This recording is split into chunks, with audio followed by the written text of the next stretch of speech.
नमस्कार दोस्तों, कैसे हैं आप सभी लोग। आशा करते हैं आपकी तैयारी अच्छी से चल रही होगी। आज की वीडियो में दोस्तों हम लोग कवर करेंगे 25 PYQs जो कि कॉमन एरर से रिलेटेड हैं और सारे के सारे एसएससी एमटीएस एग्जाम्स में पूछे गए हैं। तो चलिए देर न शुरू करते हैं हमारा क्वेश्चन। पहला क्वेश्चन है बच्चों, the lady standing in the corner is fat. Okay, select करते हैं pen. The lady standing in the corner is fat.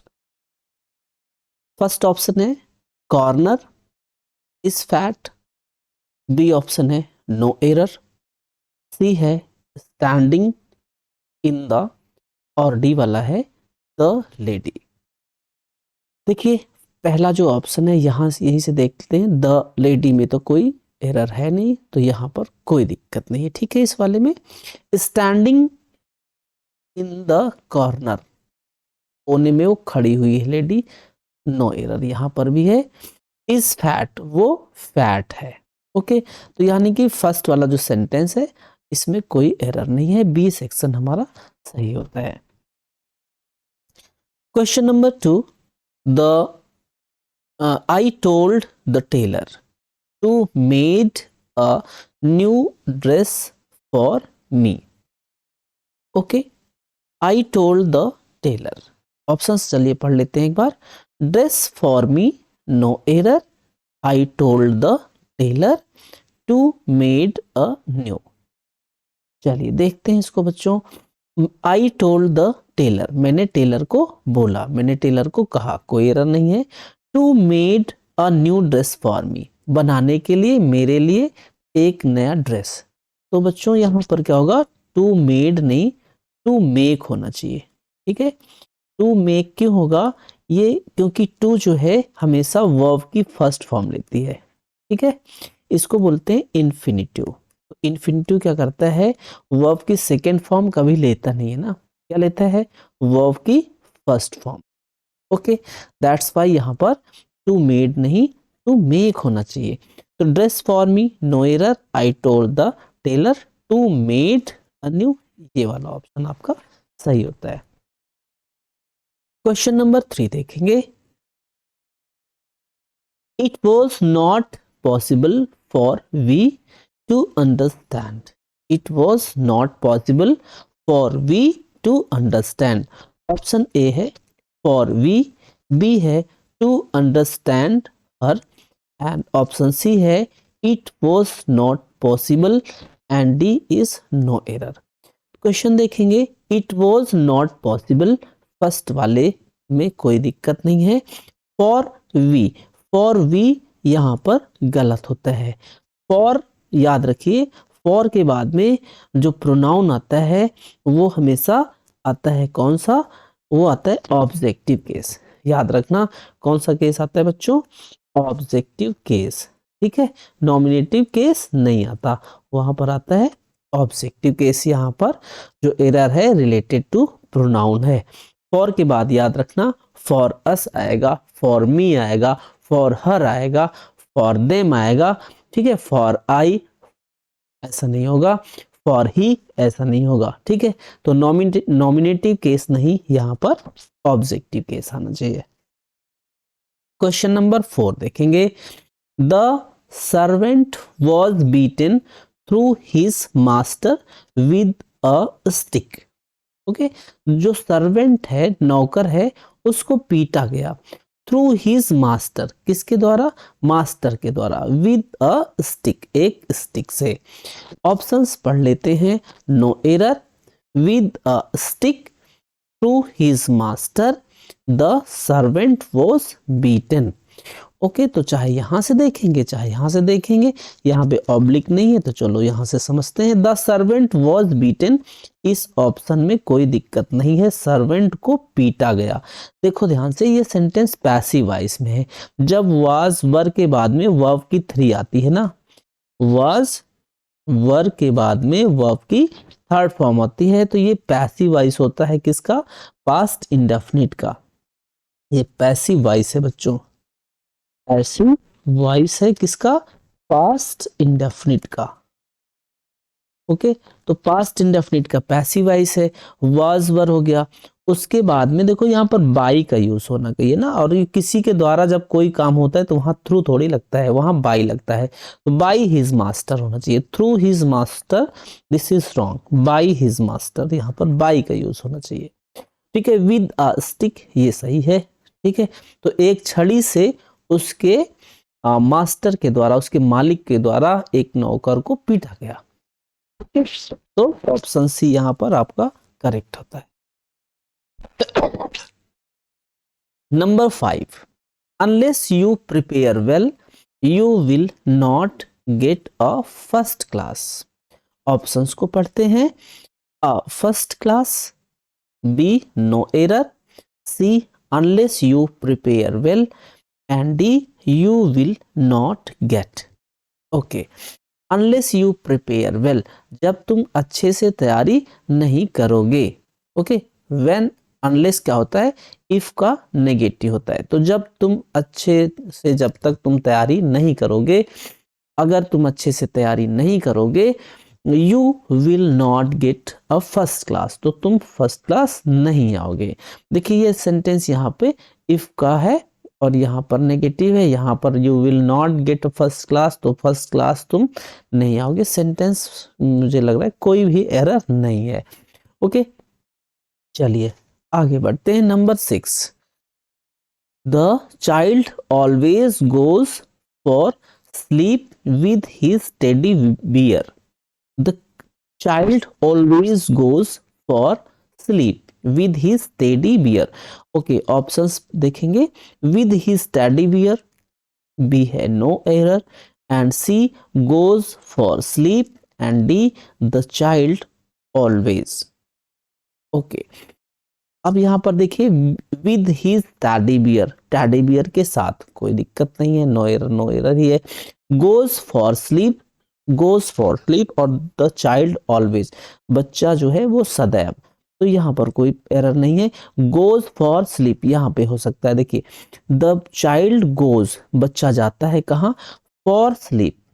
Okay, ये देखिए गो के बाद में हमेशा याद रखना टू वर्ब आती है, जो प्रेपोजिशन है वो टू ही आता है, गो फॉर नहीं आता। अच्छा, गो फॉर मॉर्निंग वॉक होता है, लेकिन यहाँ पर गो टू स्लीप होना चाहिए, गो टू स्लीप, सोने जाता है ना, सोने के लिए जाता है, तो गो टू स्लीप होगा, गो फॉर स्लीप। हाँ, अगर ये हो सकता है कि गोज फॉर स्लीपिंग, ऐसा हो सकता है, ठीक है, लेकिन गो फॉर स्लीप नहीं, गो टू स्लीप होना चाहिए। क्वेश्चन नंबर, नेक्स्ट बढ़ते हैं 7, Pallavi is the cleverest of the two sisters. Pallavi is the cleverest of the two sisters. लेते हैं ऑप्शंस को। Of the two sisters, B option है नो एरर, सी है पल्लवी इज, एंड डी है द क्लेवरेस्ट। देखिए of the two sisters का मतलब होता है कि दो में से पल्लवी जो है वो सबसे ज्यादा बुद्धिमान है, सबसे ज्यादा चतुर है। तो मेरे प्यारे बच्चों, जो डिग्री होती है ना एडजेक्टिव की, जो डिग्री होती है वो होती है 3। कितनी होती है? 3 होती हैं। पहली होती है पॉजिटिव डिग्री, दूसरी होती है कंपैरेटिव डिग्री, और तीसरी होती है सुपरलेटिव डिग्री। ठीक है, तो यहाँ पर सुपरलेटिव डिग्री का हमेशा यूज हम करते हैं कितना, जो कंपैरेटिव डिग्री होता है उसका यूज करते हैं 2 के लिए, और जो सुपरलेटिव डिग्री होता है उसका यूज करते हैं 2 से प्लस के लिए। ठीक है, तो यहाँ पर जो क्लीवरेस्ट होता है वो हमेशा 2 से ज्यादा होना चाहिए, एटलीस्ट 3 तो होना चाहिए ना। तो यहाँ पर 2 है, 2 के लिए डिग्री आनी चाहिए, कौन सी? Comparative degree. तो क्लीवरेस्ट नहीं बल्कि क्लेवर होना चाहिए। Okay, Pallavi is the cleverer, क्योंकि कंपैरेटिव डिग्री आ रहा है तो फिर यहाँ पे कंपैरेटिव डिग्री का ही यूज करेंगे। देखिए क्लेवर होता है ना, और कंपैरेटिव डिग्री क्या होता है? क्लेवरर होता है, और सुपरलेटिव डिग्री होता है क्लेवरेस्ट। ठीक है, तो यहाँ दो की बात हो रही है, इसलिए यूज होगा क्या, क्लेवरर। ओके, तो of the two sisters no error, Pallavi is the cleverer, cleverest, ये आपका ऑप्शन है। Number 8, either of the two books will meet my requirements. either of the two books will meet my requirements. Options हैं either of the, no error, will meet my requirements, और D है two books। ठीक है, two books में तो कुछ है नहीं दिक्कत। ठीक है, will meet my requirements, no error को बाद में देखेंगे। either of the two होता है यहाँ पर, either of the two books, यहाँ से यहाँ तक तो कोई दिक्कत नहीं है। ठीक है, either हमेशा दो के लिए लगता ही है, तो either of the two books। अब यहाँ देखिए will कौन सा टेंस है मेरे भाई, ये है फ्यूचर टेंस, है ना। फ्यूचर टेंस में will शैल आता है, तो ये फ्यूचर इंडेफिनिट है। कौन सा टेंस है बच्चों, फ्यूचर इंडेफिनिट टेंस है। तो फ्यूचर इंडेफिनिट टेंस का स्ट्रक्चर क्या होता है, वो होता है विल या फिर शैल, उसके बाद में आता है वर्ब की फर्स्ट फॉर्म। तो यहाँ पे देखिए विल आ रहा है और मेट आ रहा है। मेट क्या होता है, मीट, और सेकेंड फॉर्म होता है मेट। ओके, थर्ड फॉर्म क्या होता है, मेट। ये एक इरेगुलर वर्ब है, मीट, मेट, मेट। तो ये सेकेंड फॉर्म यहाँ पर आ रही है, जो कि गलत है ना। विल मेट की जगह पर होना चाहिए विल मीट, क्योंकि यहाँ पर वर्ब की फर्स्ट फॉर्म होनी चाहिए। ठीक है, तो विल या शैल के बाद में वर्ब की थर्ड फॉर्म या सेकेंड फॉर्म का यूज नहीं किया जाता, है ना। अगर विल हैव होता तो फिर हम यहाँ पर लगा सकते थे। ठीक है, तो either of the two books will meet my requirements, ये करेक्ट होगा। ऑप्शन सी यहाँ पर आपको सिलेक्ट करना है। Question number 9, my brother bought a few rice while coming from the market. My brother bought a few rice while coming from the market. ये है my brother brought। Okay, brought यहाँ पर लिखा है और यहाँ पर देखिए brought है, इसको करेक्ट कर लीजिए। bought होता है, बाई का सेकेंड फॉर्म होता है, buy bought bought. Okay, first form buy, second form bought, third form bought, यहाँ पर बॉट है। अब ब्रॉट किसका होता है, ब्रिंग का होता है, तो यहाँ पर ये नहीं है, बॉट ही है। बी है नो एरर, और सी है a few rice while, और डी है कमिंग फ्रॉम द मार्केट। तो देखिए माई ब्रदर बॉट, मेरे भाई ने खरीदा, कुछ दिक्कत नहीं है। नो, a few rice, थोड़ा सा उसने चावल खरीदा। While coming from the market, तो कमिंग फ्रॉम द मार्केट में भी कोई दिक्कत नहीं है, बाजार से आते वक्त तो जो है आते हुए उसने खरीदा था। क्या खरीदा था, अ फ्यू राइस। देखिए जो राइस है ना मेरे बच्चे, राइस एक जो है वो अनकाउंटेबल नाउन है। कौन सा, अनकाउंटेबल नाउन है। और जबकि जो फ्यू है वो फ्यू क्या है, ये है काउंटेबल नाउन। तो दोनों का कॉम्बिनेशन गलत है ना, काउंटेबल नाउन और अनकाउंटेबल नाउन। तो राइस के लिए फ्यू राइस जो है लगाना गलत है, अ लिटिल राइस आप लगा दीजिए। अ फ्यू की जगह पर अ लिटिल राइस लगाइए, क्योंकि अ लिटिल जो है वो है अनकाउंटेबल। ठीक है, अनकाउंटेबल के लिए हम क्या लगाते हैं, अनकाउंटेबल नाउन्स के लिए हम अ लिटिल लगाते हैं, ना कि अ फ्यू लगाते हैं। ठीक है, फ्यू का हम लगाते हैं जब काउंटेबल होता, अगर यहाँ अ फ्यू बुक्स होता तो चल जाता।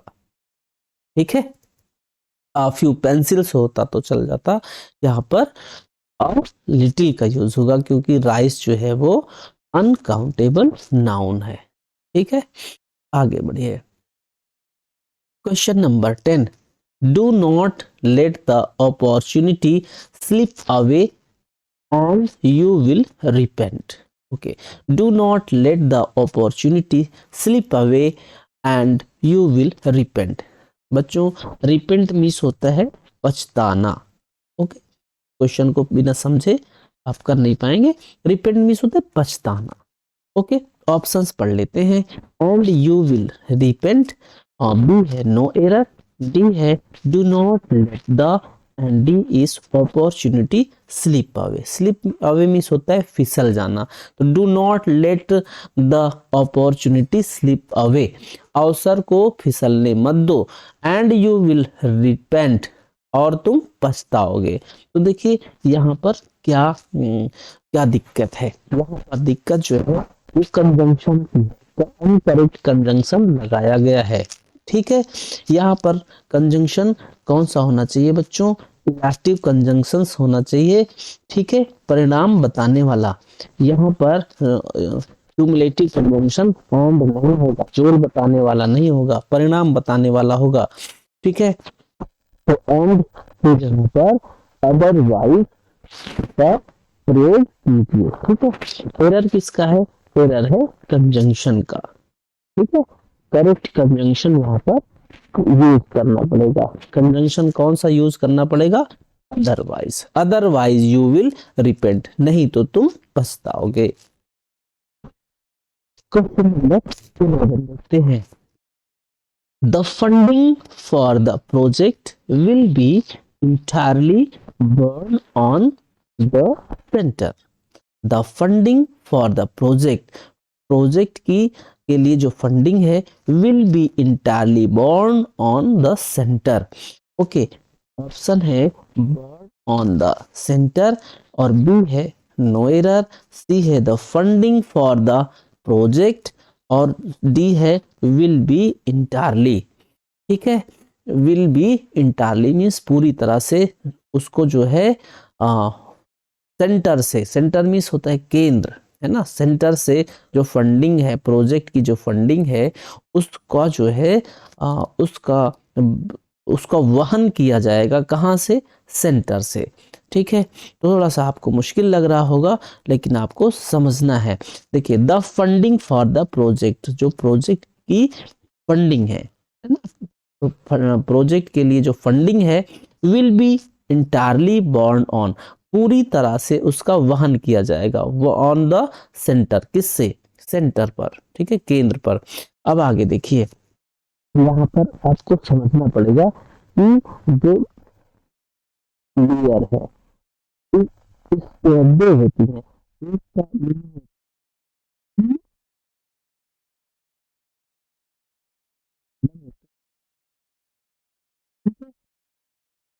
बर्न ऑन है।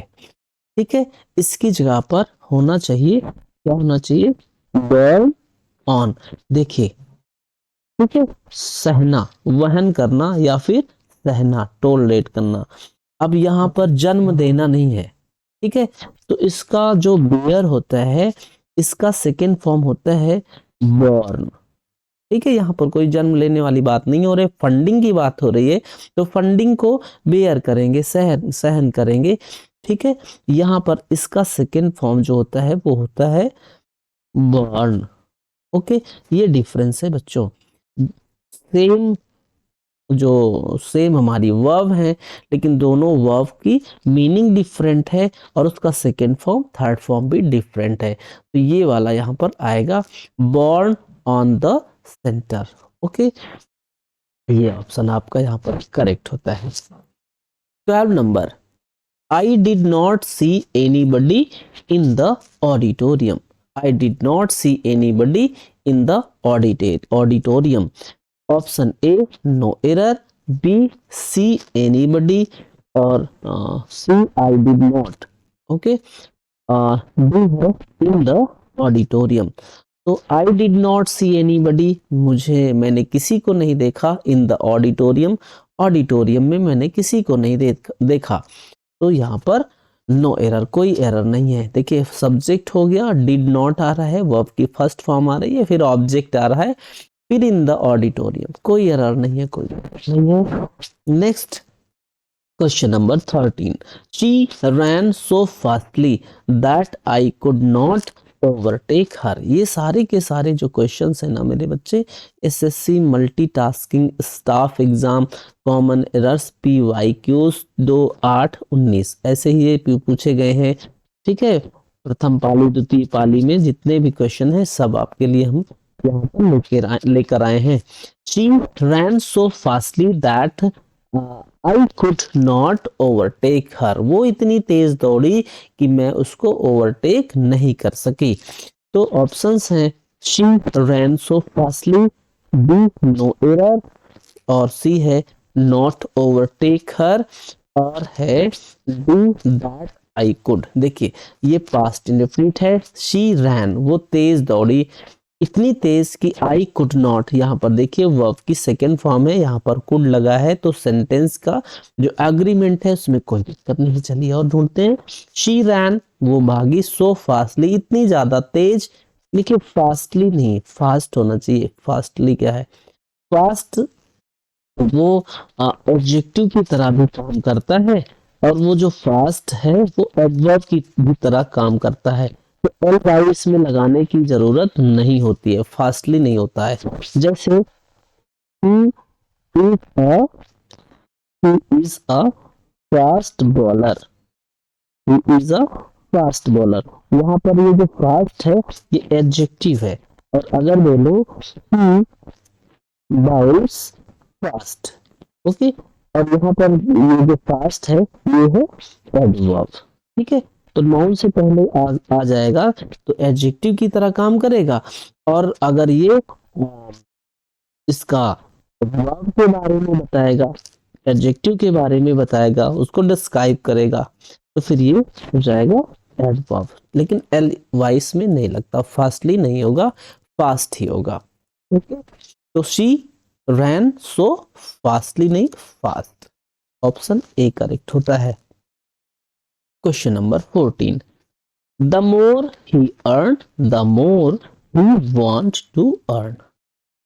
ठीक है, द मोर ही अर्न जितना ज्यादा उसने कमाया उतना ही ज्यादा वो और कमाना चाहता था। ऑप्शंस हैं ए द मोर ही, बी है नो एरर, और सी है वांट टू अर्न, और डी है the more he earned. Okay, अब आपको यहाँ पर फाइंड करना है कि एरर क्या है। देखिए ये क्वेश्चन भी पूछा गया है 2/8/19 के एग्जाम में। तो द मोर ही अर्न जितना ज्यादा उसने पैसा को कमाया उतना ही ज्यादा उसका कमाने का मन किया, तो ऑप्शन है द मोर ही, कोई एरर नहीं है। Want to earn, want to earn कहाँ पर दिक्कत है, देखिए सेंटेंस का एक जो क्लॉज है, आधा जो भाग है वो है पास्ट में, और इधर वाला द मोर ही वांट यहाँ पर है प्रेजेंट में, तो यही एरर है। द मोर ही वांट, यहाँ पर द मोर ही वांटेड होना चाहिए। ठीक है, तो टेंस से रिलेटेड एरर है। यहाँ पर अगर पास्ट है तो यहाँ पर भी पास्ट होना चाहिए। वांट टू अर्न की जगह पर wanted to earn. Option C यहाँ पर आपको टिक करना है। Number 15, I know that he wanted to go home earliest. I know that he wanted to go home earliest. Option A है go home earliest, B no error, and C I know that, and D है he wanted to।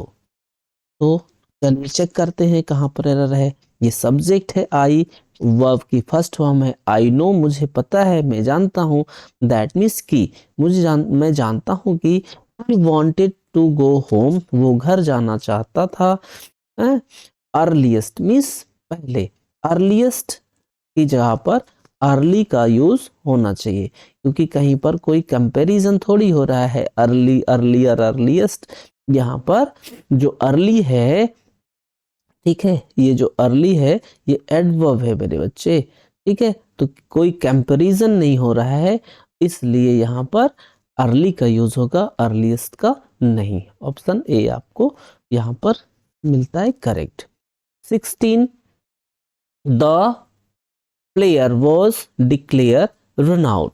Player declare हुआ run out as he failed to complete the run. क्योंकि वो fail हो गया था run को complete करने में। अब ए ऑप्शन है run out as, B option है ही फेल्ड टू, और सी ऑप्शन है complete the run, option D है the player was declare. Okay, अब यहाँ पर देखिए 16 है, नंबर है द प्लेयर वॉज डिक्लेयर। याद करिए ध्यान से आपको, तो पता चलेगा ये जो सेंटेंस है, सेंटेंस का स्ट्रक्चर है, इसमें देखिए वॉज आ रहा है और डिक्लेयर आ रहा है, वर्ब की फर्स्ट फॉर्म। तो ऐसा कोई टेंस है नहीं जिसमें वॉज के बाद में वर्ब की फर्स्ट फॉर्म आती है। देखिए प्लेयर जो है उसने डिक्लेयर किया कि वो डिक्लेयर हुआ, पहली चीज तो ये बताइए हमको। तो the player was declare run out, वो डिक्लेयर किया गया, उसने थोड़ी किसी को डिक्लेयर किया है। तो ये सेंटेंस है मेरे बच्चे पैसिव वॉइस में। पैसिव वॉइस वाला सेंटेंस जो है वो थोड़ा सा कंफ्यूज करता है।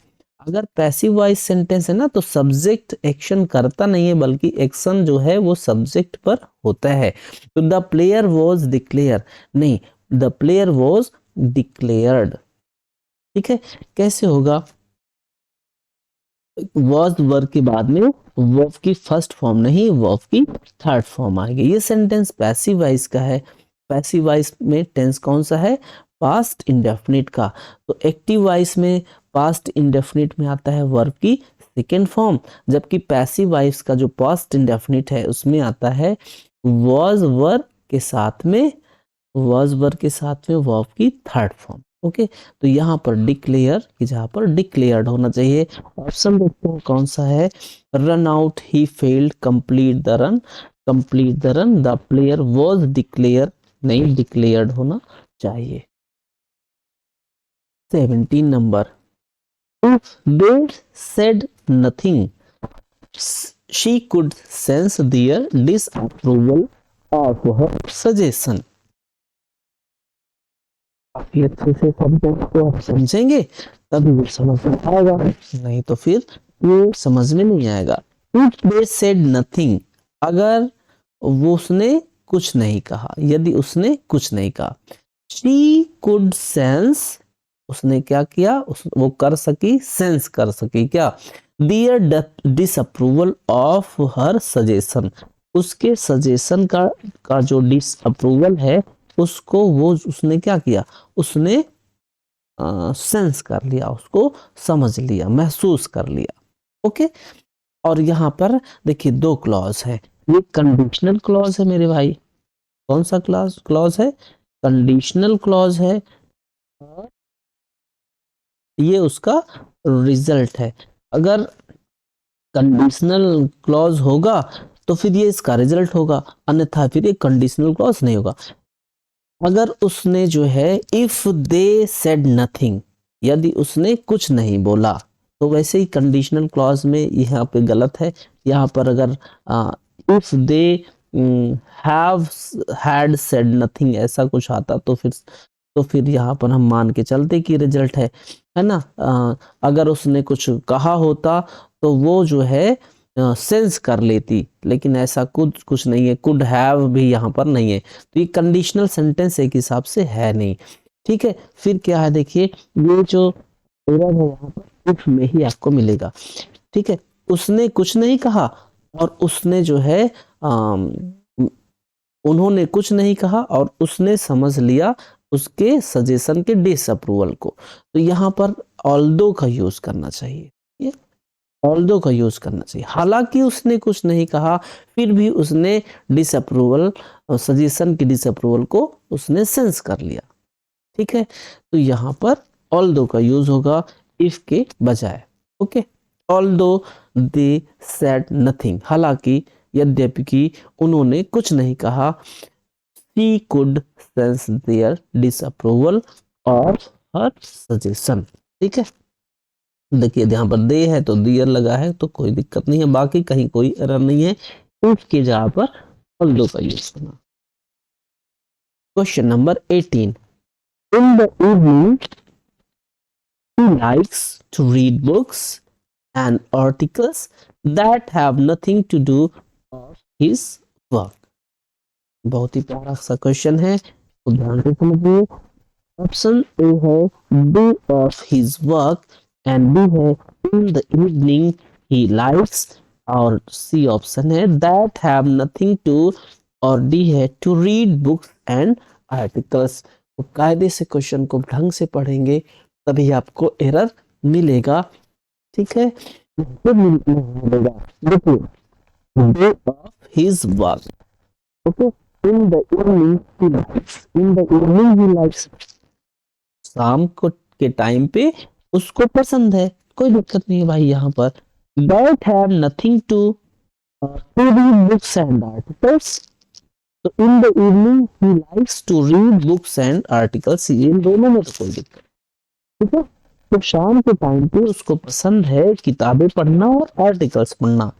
In the evening he likes to read books and articles यहाँ पर तक कोई दिक्कत नहीं। That have nothing to do देखिए एक यहाँ पर फ्रेज है ठीक है nothing to do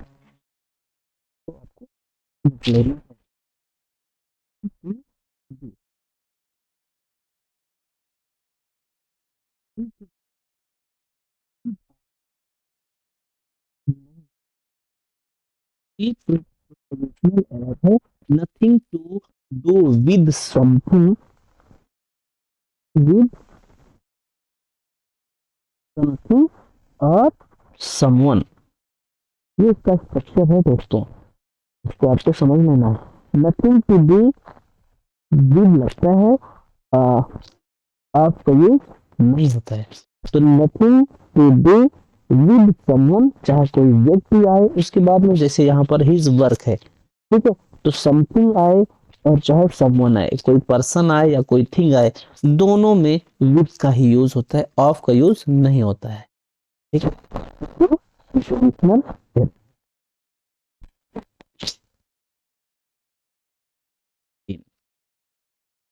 mother was knitting a sweater for his granddaughter. Option A, sweater for his B, no error और C, grandmother was knitting a तो grandmother was knitting grandmother बुन रही थी स्वेटर बुन रही थी फॉर हिज ग्रैंडडॉटर किसके लिए अपनी ग्रैंडडॉटर के लिए तो फॉर हिज ग्रैंडडॉटर नहीं फॉर हर ग्रैंडडॉटर होगा क्योंकि ग्रैंड मदर जो है वो एक फेमिनिन जेंडर है। ठीक है तो फेमिनिन जेंडर है तो उसका जो रिलेटिव प्रोनाउन आएगा पॉजेसिव केस का वो हर आएगा ना कि हिज आएगा।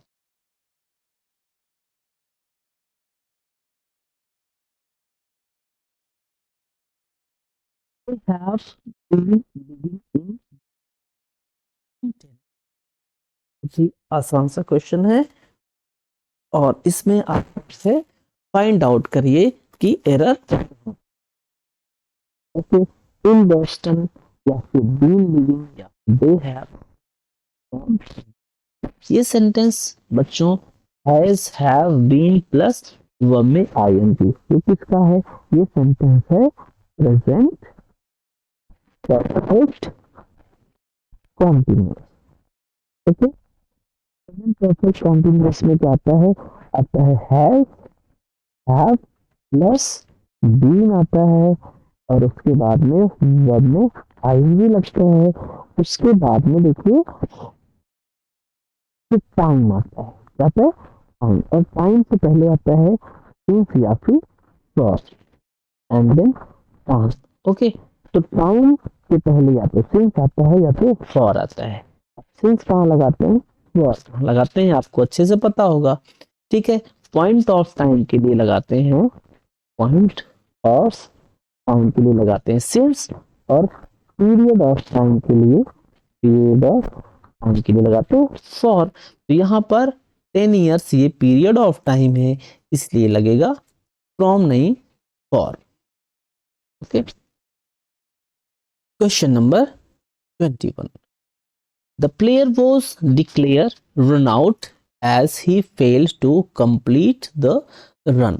मुझे लगता है कि ये क्वेश्चन हमने ऑलरेडी सॉल्व कर लिया है रिपीट हो गया है। We watched the workman to repair the tiles of the kitchen. काफी अच्छा सा क्वेश्चन है। वी वॉच्ड द वर्कमैन, हमने वर्कमैन को देखा, काम करने वालों को देखा। टू रिपेयर, क्या करते हुए, टाइल्स का रिपेयर करते हुए, ऑफ द किचन, किचन की। देखिए तो यहाँ पर इन्फिनिटिव का यूज नहीं होगा, ठीक है, या फिर तो बेयर इन्फिनिटिव होगा, बेयर इन्फिनिटिव, इन्फिनिटिव आए ही ना, है ना, या फिर रिपेयरिंग द टाइल्स आए, टाइल्स का रिपेयर करते हुए देखा, या फिर आप पेयर इन्फिनिटिव का यूज किए, या फिर प्रेजेंट पार्टिसिपल भी हो सकता है, ठीक है। तो टू रिपेयर तो बिल्कुल ही गलत है।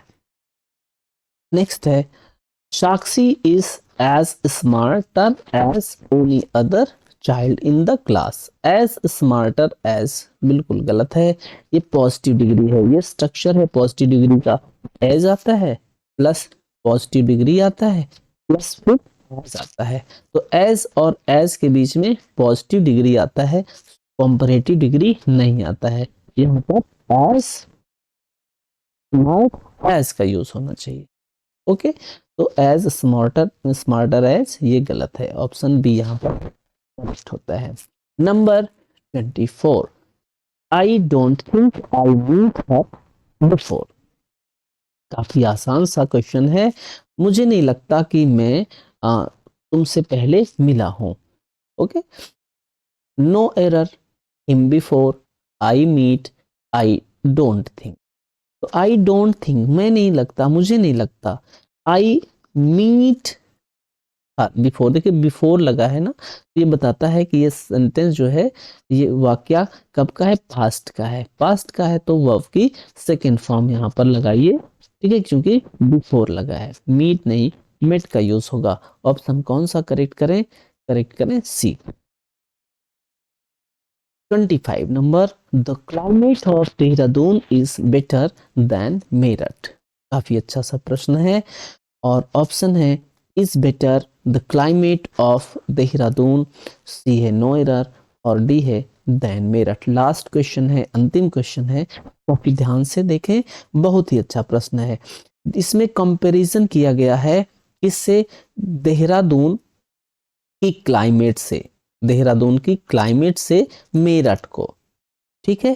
तो ऐसे प्रश्न आते हैं जिसमें कंपैरिजन जो है वो थोड़ा सा गड़बड़ करते हैं, तो कंपैरिजन सही कैसे होगा भाई, तो देहरादून से मेरठ का कंपैरिजन हो सकता है, देहरादून की क्लाइमेट से मेरठ की क्लाइमेट से कंपैरिजन हो सकता है, लेकिन देहरादून की क्लाइमेट से मेरठ का कंपैरिजन गलत है, ठीक है। तो यहाँ पर the climate of Meerut than the climate of Meerut, ये सेंटेंस करेक्ट है, खूब ध्यान से समझिए। The climate of Dehradun is better than the climate of Meerut, ऐसा होना चाहिए ना। अब यहाँ देखिए, द क्लाइमेट रिपीट नहीं करेंगे, ठीक है, कोई भी नाउन रिपीट नहीं होता है एक सेंटेंस में, उसके लिए प्रोनाउन यूज होता है। तो द क्लाइमेट के लिए कौन सा प्रोनाउन यूज होगा, दैट ऑफ, क्या यूज होगा, दैट ऑफ मेरठ, ठीक है। The climate of Dehradun is better then that of Meerut, कौन सा ऑप्शन यहाँ पर आपका सही होगा, देन मेरठ की जगह पर than that of Meerut, option D यहाँ पर। तो आज के लिए इतना ही, मिलते हैं फिर नए वीडियो में। Thanks for watching, nice day.